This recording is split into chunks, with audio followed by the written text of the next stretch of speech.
Hi everybody, I'm Manuka from Moms and Crafters, and today I'm going to show you how to make a really cute leather wristlet keychain that comes together in minutes. I'm making a very simplified version of it. You don't need to know how to work with leather to make this. You can, of course, make it more properly and stitch, but my goal is to show you how to make it without having to do any sewing or anything like that. This is so easy. You can definitely do it with scraps, and it's actually a great scrap buster, and it's a great small, inexpensive item to make as gifts for lots of people.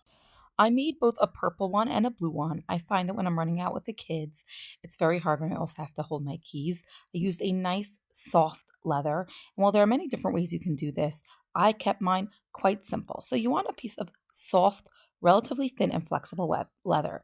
You're going to put on a cutting mat, and your first step is, since this is a scrap, we are going to straighten the edge by putting a ruler on it, giving a nice amount of pressure, and slicing it with a craft knife. A rotary blade can definitely work better. I actually just didn't feel like pulling out my rotary blade here.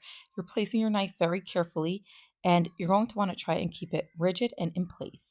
Now, I personally didn't put enough pressure, and I didn't want to make multiple uneven cut lines. So instead of cutting all the way through, I used the knife to score, and then I finished it off with a pair of sharp scissors. Again, if you have a rotary cutter, you will find that it will work a lot better. You're going to get it fully cut through in a much quicker, straighter path. You definitely can use your Cricut in design space. Just make a rectangle the size that you need it to do this. So let's talk sizing. The width of your wristlet should be, let's say, about an inch. I like an inch, but of course you can vary it. That's a comfortable width that will sit nicely on the wrist, still be very, very flexible, and won't be too wide, but it'll be sturdy. If you go too narrow, you might find that it's a little bit weak, but if you go too wide, you might find it a little bit uncomfortable. So we're sticking with 1 inch wide.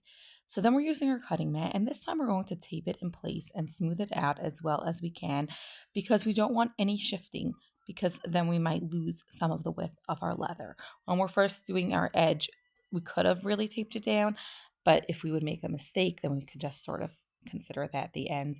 I will link in the description of this video to, first of all, a written blog post with loads and loads of tips. Second of all the supplies that I used. So the next thing that we're doing is we are measuring, and I love cutting mats like this because it's very easy to, get your sizing correct. And we are going to be cutting it to width. Now let's talk about the length of your wristlet. So I really like trial and error for this. You want it to comfortably fit around your wrist with a little bit of grace. So let's say you want it to be an inch larger than your wrist. If it's too big, then you might find that it doesn't function so well as a wristlet. And you do also have to consider the extra little bit that the hardware is going to take up. So you can see that here we really managed to put the right pressure and we did it the right length. I'm trimming mine to about 10.5 inches. And once again, I'm using the straight edge as a guide to do it properly. But honestly, for these shortcuts, sometimes a scissor just works better. So here I scored it and then I'm cutting it with a scissor, but you can definitely just use the scissor if you're comfortable with that. Now it is this easy. We are just going to be attaching hardware to the end. Now you want hardware that's maybe a notch wider, and you do want to test the width after you've cut it to make sure that it's good. And you might want to cut it after. You want to make sure it slides over easily. But if your hardware is a little bit narrower than your actual strip of leather, then you're going to want to cut little triangle kind of notches to help it fit better. Again, if your leather is too thick, it won't fit nicely into the hardware. So make sure not to go with too thick leather, also for the flexibility angle of things. So now I'm making sure the notches are even on both sides just for consistency, because some of this notch will show on my final wristlet.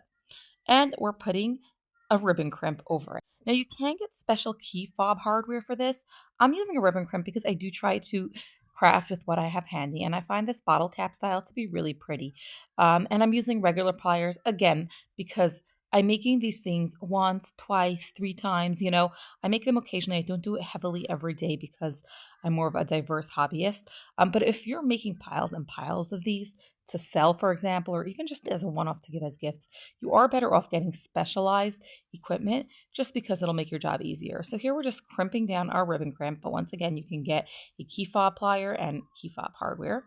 and we are going to attach a clasp to the end. So I really love swivel style lobster claw clasps. However, the one that I got does not have a ring that opens, so I am attaching a separate jump ring. If you don't need this, don't do it. If your ring on your clasp opens, just stick to that, because the more things you have that could possibly open, the weaker your final wristlet is going to be. But because I need it, I am using a jump ring. You can use a regular key ring here. That's really the simplest option to finish it off. And that is it. The key fob bracelet is complete. It took me under 5 minutes to make one of these, and that is working very, very slowly so that I can show you the process. You can definitely make 2 of these in 5 minutes.